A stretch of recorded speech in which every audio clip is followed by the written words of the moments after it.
Hello everyone, and welcome to the GPUStack Tech channel. In this video, I'll show you how to prepare the required images for an offline GPUStack deployment. In real-world GPUStack deployments, one common issue often comes up. How can you prepare all the required images for an offline environment?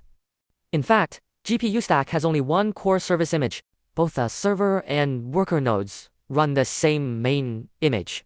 However, when it comes to model inference, GPUStack automatically pulls the right runtime image, depending on the GPU type, compute framework, and inference backend you're using. In an online environment, these images can be downloaded automatically as needed.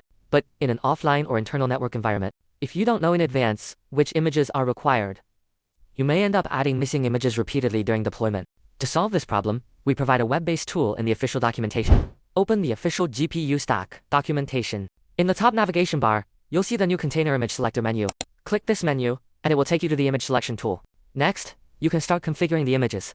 First, select the GPU type. NVIDIA is selected by default. If you're using a different hardware platform, you can select it here. Second, select the compute framework version. The latest version is selected by default. Choose the image that matches the chip model you're actually using. Third, check the driver version requirements. Different compute framework versions require specific underlying driver versions. When deploying a GPU inference environment, make sure the driver version meets the minimum requirement for the corresponding framework version. Otherwise, you may run into issues such as containers failing to start, GPUs not being detected, or inference errors. The following example uses NVIDIA CUDA to explain the driver requirements for common versions. The NVIDIA CUDA and driver version requirements are shown in the table. There are two important things to keep in mind here.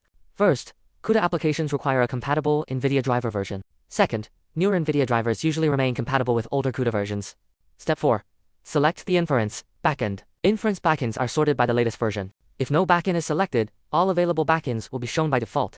If you can't find the built-in inference backend or version you need, try switching to an earlier version of the compute framework. In general, a newer GPU driver can usually run older compute framework versions without issues. Step 5. Select the images. By default, GPUStack uses the built-in images. For the server architecture, the server architecture is set by default based on your hardware. The default is AMD 6.4. If your server uses a different architecture, you can manually change it here. For the image source, the default image source is Docker Hub. After that, you can view the generated image list. Based on the options you select, the page will automatically generate the corresponding list of images. It also provides separate image lists for the server node and worker node. These are the images required for running GPUStack and performing model inference for offline deployment environments. You can prepare these images in advance and import them into the target environment.